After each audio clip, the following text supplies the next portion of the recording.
Chat FM, a rádio que te ouve, bom dia, boa tarde, boa noite.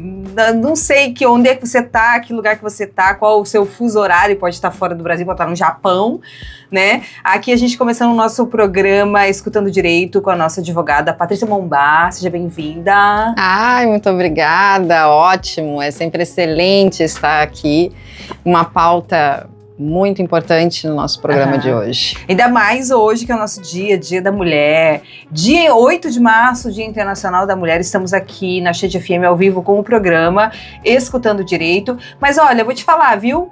Que eu não tenho muito o que comemorar. Você tem? Tá complicado. Tá bem complicado. Não vejo o que comemorar, sabe? Os dados estão alarmantes, né? Em termos de violência contra a mulher, feminicídios. Acho que a gente não tem muito o que comemorar, não. Sim, sim. E já para começar, a gente recebeu ontem um vídeo aqui, né? Nas redes sociais da Chante.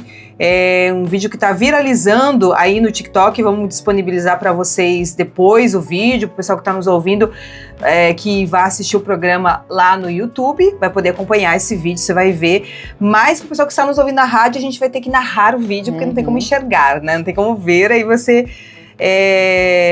vai tentar visualizar aí da tua maneira. Vou deixar a Patrícia explicar o que tem nesse vídeo, qual o conteúdo desse vídeo.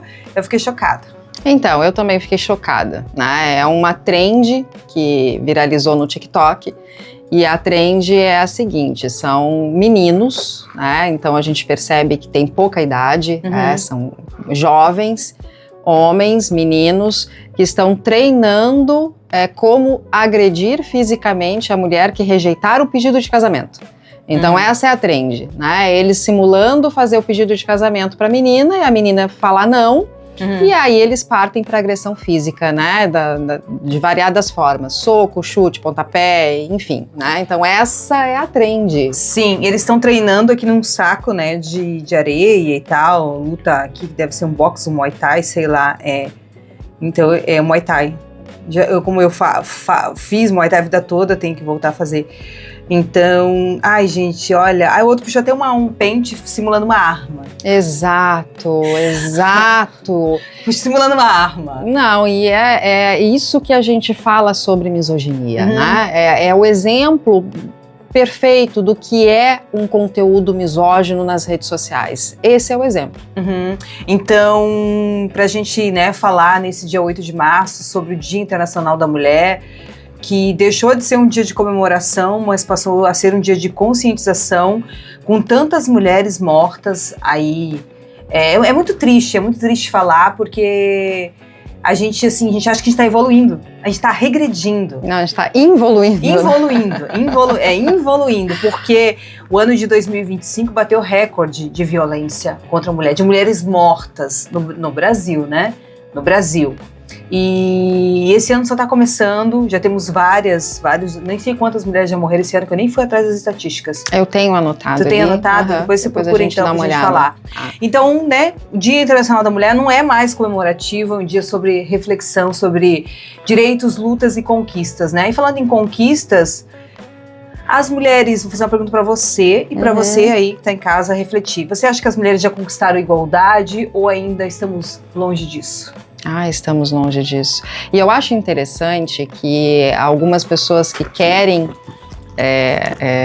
sustentar que não existe desigualdade de gênero, elas usam o seguinte argumento, né? Essa história de desigualdade de gênero não existe porque a Constituição Federal de 88 igualou os gêneros, né? Homens e mulheres têm os mesmos direitos. Vejam, gente, eu não sei se esse tipo de argumento é um argumento inocente ou é um argumento realmente hipócrita e de má fé, né? Porque o fato da Constituição Federal igualar homens e mulheres, né, em direitos e deveres não significa que isso aconteça na prática. E a gente sabe que não acontece.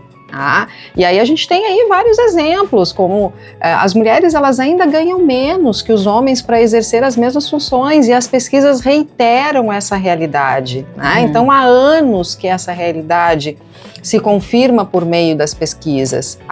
As mulheres, apesar delas estudarem mais, e esse é um direito que as mulheres alcançaram, hoje elas são maioria no curso superior, via de regra.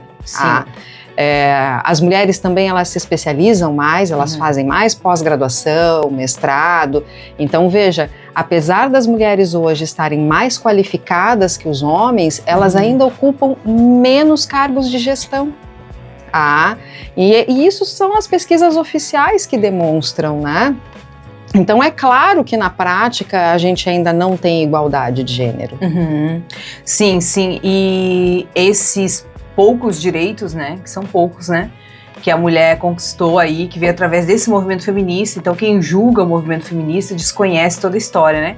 Que a mulher, ela pôde, por exemplo, votar através de um movimento feminista. O movimento feminista é a luta por igualdade de gênero. A gente já falou tantas vezes aqui na Chante que a gente tem que repetir, porque às vezes o assunto tem que ser repetitivo, ele tem que ser chato. Né, para aquele que entendeu, tem que reafirmar na cabeça dele, e aquele que não entendeu, ou aquela, porque tem muita mulher também machista, tá? Ela precisa, não sei, ela precisa fazer toda uma análise aí, uma análise de conscientização para poder compreender, né? Não, a gente tem que falar porque existe muita desinformação, né? Se criou um estereótipo da feminista que é extremamente pejorativo. Eu ouvi esses tempos uma suposta influencer, né, falar o seguinte, que o feminismo foi criado por mulheres feias. Então, assim, é de uma ignorância, de uma desinformação e de uma má fé absurda. Porque quando você atrela o feminismo e o movimento feminista a esse estereótipo pejorativo, isso afasta mulheres. Sim. Então, existem muitas mulheres que realmente falam que não se identificam com o feminismo porque elas gostam de se depilar, né? Porque elas não têm cabelo azul, né? Então, isso é desinformação. Sim. E é uma desinformação que tem uma finalidade muito clara, que é exatamente esvaziar e deslegitimar um movimento de extrema importância que é o feminismo. Sim. Então, né, se você... A gente tem até um programa aqui que está disponível no Spotify, eu vou até reforçar, que a gente entrevistou a Thaís Pertilli, né, que ela estava gravidinha na época, agora ela já é mamãe. Ai, tão fofa, tão fofa, gente. com o neném tão fofa, a menininha. A Lia, né? Isso. Ali, ai, coisa mais linda. E também a Thaís é linda, né? Maravilhosa. Uma mulher linda, casada, mãe. Se depila, porque ela falou pra gente que ela se depila, adora se depilar. E feminista. E modelo, né? Que chamam ela de modelo. Ela é conhecida como Thaís Modelo. Top model, gente. Ela é maravilhosa. E ela veio falar sobre o movimento feminista, fez vários estudos, né? Acho que ela tem... Sim, uma pesquisadora. Pesquisadora sobre o movimento feminista. E ela veio e falou pra gente tudo isso, né? Escreveu até 2 livros bem interessantes. Então, ela comentou, né, sobre esse movimento feminista, sobre a questão de que as pessoas não compreendem o movimento e ficam deturpando e dizendo que é dessas pessoas baderneiras, dessas mulheres que não gostam de homem e que não gostam de se depilar e que criaram esse movimento que odeiam os homens. Não é isso, então vai estudar se você desconhece, tá?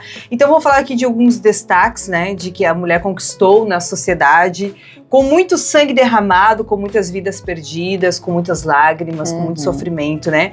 Greve das trabalhadoras de Nova York, das trabalhadoras têxteis de Nova York de 1908. Reconhecimento internacional pela Organização das Nações Unidas em 1975. Essas são as lutas dos direitos trabalhistas, né? Também os direitos políticos, direito ao voto feminino no Brasil em 1932, até então a mulher não votava, ela não era cidadã.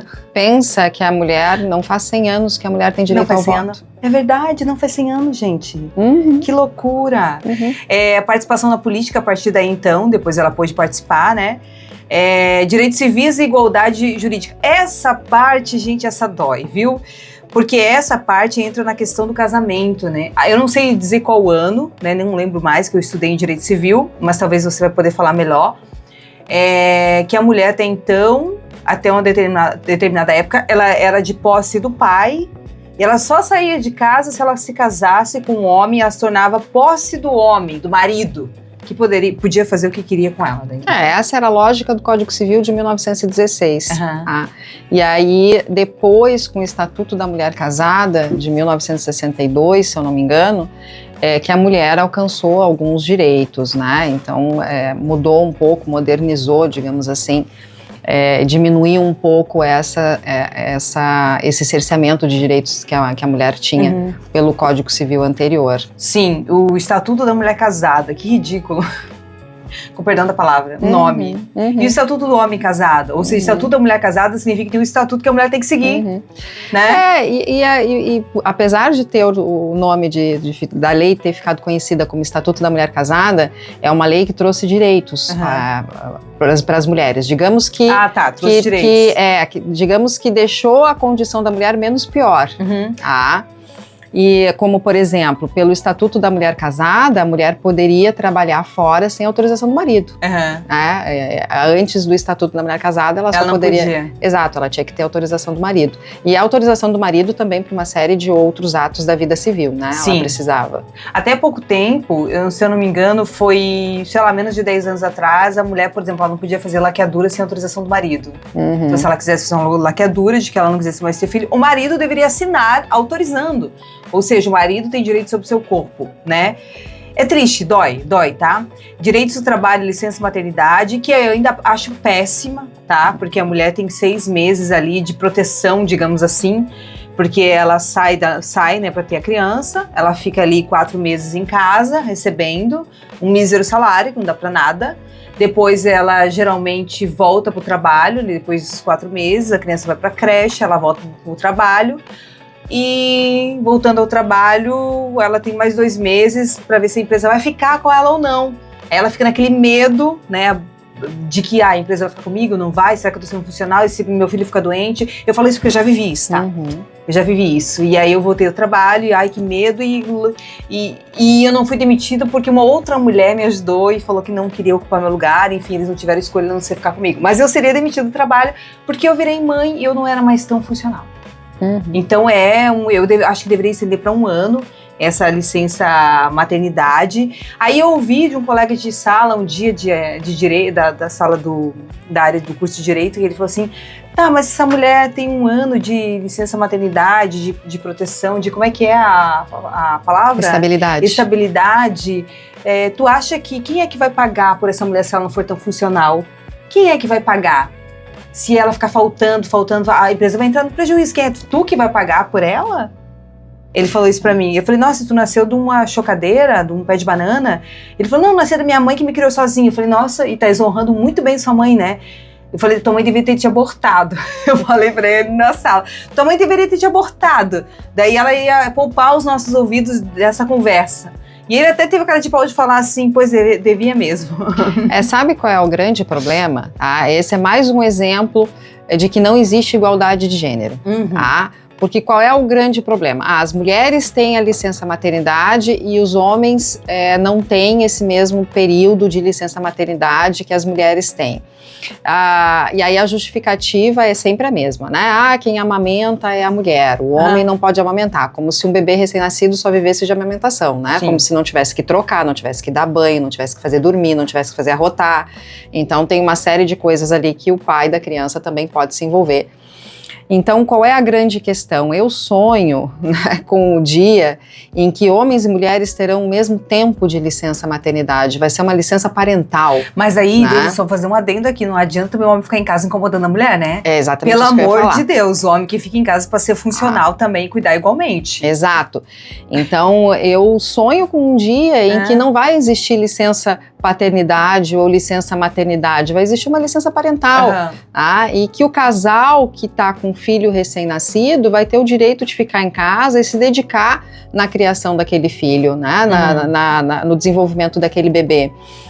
Eu, quando tive filho, eu dizia para as minhas amigas, gente, eu entendi por que a natureza exige 2 pessoas para procriação, é porque uma não dá conta. Então por isso que precisa de 2 para a reprodução, porque uma pessoa só ela não dá conta. Então tem sim como o pai se envolver, né, passar a madrugada acordado, ajudar a mãe, né, a mãe amamenta, o pai troca, o pai faz arrotar, o pai faz dormir, então se revezam os cuidados com a criança, isso é o ideal. E aí se resolve todas essas questões, porque aí dentro de uma empresa, tanto o pai quanto a mãe vão passar pela mesma situação, né? Então não vai ter isso de, mas a mãe não é mais funcional. É claro, por que a mãe deixa de ser funcional? Porque ela fica sobrecarregada? Porque o pai não divide com ela esse período. Então, é por isso que ela diminui o rendimento dela. Então, todo problema poderia ser resolvido se de fato tivesse igualdade, né? Sim, exatamente. E essa sobrecarga da maternidade que eu queria falar, né?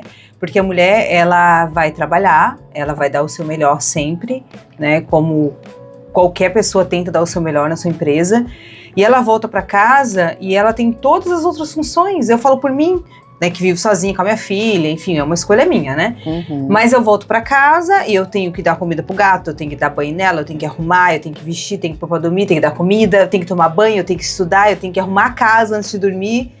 Então, aí quando existe uma outra pessoa, tipo, se tivesse outra pessoa, as tarefas seriam divididas, provavelmente, possivelmente, né? No meu caso, sim, seria, senão eu escolheria viver sozinha, como eu escolhi bem viver sozinha.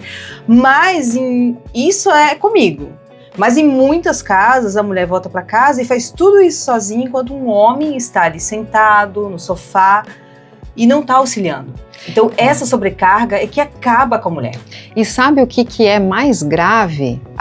É que essa lógica de papéis de gênero, isso é coisa de homem, isso é coisa de mulher, dentro dessa lógica dos papéis de gênero, então cabe à mulher cuidar da casa, cuidar dos filhos, cuidar dos afazeres domésticos. E aí qual que seria o papel do homem dentro desse contexto? O de ser provedor. Mas ele não é. Não é, porque a mulher também é provedora, gente. E se a gente for analisar a nossa realidade, né, a nossa realidade econômica, social no Brasil, 2% dos homens têm condições de serem provedores. Então, a mulher, ela tem que trabalhar, porque se ela não trabalha, as contas da família não serão pagas. Então, olha que desigualdade, olha que desequilíbrio. A mulher trabalha fora, porque ela precisa, porque o dinheiro dela é importante para o sustento da família, mas além de trabalhar fora, ela ainda tem toda a função dentro de casa, né? E o homem que deveria ser provedor, ele não é, mas ele também não assume a função dentro de casa. E dentro dessa igualdade de gênero que você falou, o que significa exatamente isso? Igualdade de gênero. É exatamente isso que nós estamos falando, né? É igualdade de direitos e deveres, mas principalmente se identificar que não existem papéis de gênero, Não, a gente não pode falar isso é coisa de homem ou isso é coisa de mulher, porque isso é muito pessoal, são questões humanas. Eu posso falar o seguinte, eu não tenho nenhuma habilidade para montar uma estante, por exemplo. Eu vou precisar da ajuda de alguém que saiba que tem essa habilidade. Agora, não faz sentido eu falar o seguinte, olha, eu não vou montar uma estante porque isso é coisa de homem. Não, são habilidades que são individuais e que não têm a ver com gênero. Sim. Então, ou seja, a igualdade de gênero não é definição de papéis, né? Exato. É importante colocar isso aqui, porque isso na nossa sociedade bem forte. É bem forte. Isso é coisa de mulher, isso é coisa de homem. Vai lá fazer um café porque tua mulher tu sabe fazer. É bem forte. É bem forte. Os papéis de gênero são muito estruturados na nossa sociedade. E aí, também é importante a gente falar, Ju, o seguinte. A mulher que quer ser dona de casa, né, que quer cuidar dos filhos, não tem nenhum problema nisso. É uma escolha dela. É uma escolha. Se faz bem. Exato. Quando a gente critica os papéis de gênero, o que nós estamos criticando? Nós estamos criticando uma imposição. Nós estamos criticando aquele argumento que diz o seguinte, que não é um argumento, né? Mas aquela fala que diz o seguinte, isso aqui é coisa de homem, isso aqui é coisa de mulher. Sim. E aí, o que está dentro desta fala? Se isso aqui não for coisa de mulher e você é uma mulher, você não pode fazer. Né? Se isso aqui não for coisa de homem e você, enfim, for um homem, não pode fazer. Né? Então, essa imposição é que é questionada. Agora, se for uma escolha, a mulher ser dona de casa ou o homem ser dono de casa, então hoje nós temos situações assim, dos homens que ficam em casa cuidando das crianças enquanto a mulher trabalha, porque a mulher tinha uma renda superior, uma profissão mais estável, e o casal optou por um dos dois ficar em casa e acompanhar mais de perto a dinâmica com os filhos. É uma escolha. Sim. Então isso é saudável, cada um faz a sua escolha. Então quando a gente critica papéis de gênero, a gente não está falando que isso não pode, ao contrário, a gente está falando que pode tudo, né? Desde que seja uma escolha. Sim, as leis atuais protegem as mulheres? O que você acha, assim, você que está na área mais criminal? Eu vejo que o problema não é legal, porque a gente vem de uma evolução legislativa. Então nós temos algumas leis importantes que visam proteger as mulheres, como a própria Lei Maria da Penha, mas isso não é uma questão que o direito consiga resolver, porque isso é uma questão cultural. Então a gente tem que mudar uma visão que é cultural. Isso tem que ser reformulado, porque é aí que a gente vai conseguir observar resultados, né? Então a gente ainda está numa estrutura, por exemplo, que a violência exercida por homens, ela é naturalizada.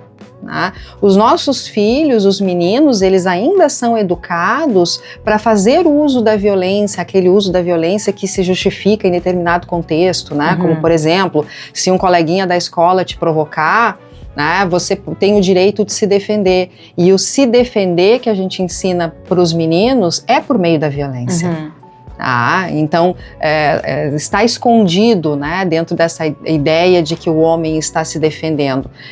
Todos nós temos o direito de nos defender. A questão é naturalizar dentro da criação, da educação de um menino que ele pode se defender por meio da violência. Sim. Aí, né, eu ia perguntar, mas já respondeu a pergunta, como contribuir para garantir esses direitos? Então é sobre a educação mesmo. É sobre a educação. Mas então se é sobre a educação, aí chega uma pergunta que é até meio... Eu até tô rindo aqui porque... Então a galera que já tá aqui crescida, os maduros, marmanjos, não tem mais solução. Agora vão ter que pegar os pequenos e reeducar os pequenos, para que os pequenos venham e quem sabe reeducam os seus pais. E aí entra o papel da escola. Porque se a escola não tratar sobre determinados assuntos, essa cultura se perpetua. Porque aí o homem, ele vai educar o filho da maneira como ele foi educado. A mulher vai educar da maneira como ela foi educada. Sim. E aí essa cultura, ela se perpetua, ela não vai mudar nunca. Então a gente precisa também que as escolas se envolvam nisso. Tem que falar sobre violência doméstica e familiar nas escolas, tem que falar sobre violência contra a mulher nas escolas. Isso tem que ser debatido. Tem que se buscar essa ruptura desse padrão, desse paradigma, desse modelo de que a violência masculina é natural porque faz parte da energia masculina, Faz parte da masculinidade o uso da violência. Isso tem que ser rompido. Mas e o que fazer quando um livro feminista aprovado pelo MEC é liberado na escola e os pais ficam aterrorizados, indignados? Porque isso já aconteceu. Já aconteceu vezes. Um livro feminista contando a história do movimento feminista. E eu lembro que eu trabalhava na rádio convencional e eu tava de férias, daí me contaram, os ouvintes depois vinham fofocar pra mim, que tinha um certo apresentador que deu espaço para um pai de uma criança de uma escola pública vir lá e falar que ele achava um absurdo a filha dele levar para casa um livro falando do movimento feminista. Onde iriam parar? Cadê os valores? Cadê os valores de família? Cadê o respeito? Esse pai estava indignado e, inclusive, o apresentador pôs mais lenha na fogueira e achou aquilo um absurdo. Condenaram o MEC, condenaram o governo, porque esse governo aí, jogaram culpa no governo, jogaram culpa em todo mundo. Que era um absurdo. E aí eu falei, gente, que povo mais ignorante. Não, e eu te falo que dificilmente esse pai leu esse livro. Muito provavelmente ele não leu sequer uma linha. Porque isso é muito comum, criticar o que não se conhece, lamentavelmente. Porque se a pessoa estuda a respeito, ela percebe que não tem nada de violação de valores, por mais que os valores da pessoa sejam valores mais conservadores, entendam por uma família mais conservadora, estudando um pouco se percebe que não existe nenhuma violação, A questão ali é liberdade, A questão ali é a pessoa fazer as suas próprias escolhas, principalmente as mulheres, porque a gente está falando de feminismo, né? Então, que as mulheres possam fazer as suas escolhas. Então, o feminismo se trata disso, se trata de liberdade, se trata de igualdade. E aí tem, né, uma série de desinformação, né, de que o feminismo é que acabou com as famílias. Óbvio, né? Porque as mulheres entenderam os seus direitos e elas entenderam que elas não são obrigadas a continuar casadas num casamento que não as deixa felizes. Ou não são obrigadas a se casar, por exemplo, a menina, né, que ela ali alcançou ali, sei lá, né, seus 16, 17 anos, começa a namorar e tem aquelas que decidem, não, eu não quero casamento, eu não quero ter filhos, eu quero estudar, eu quero construir aí, em vez de uma família, um império.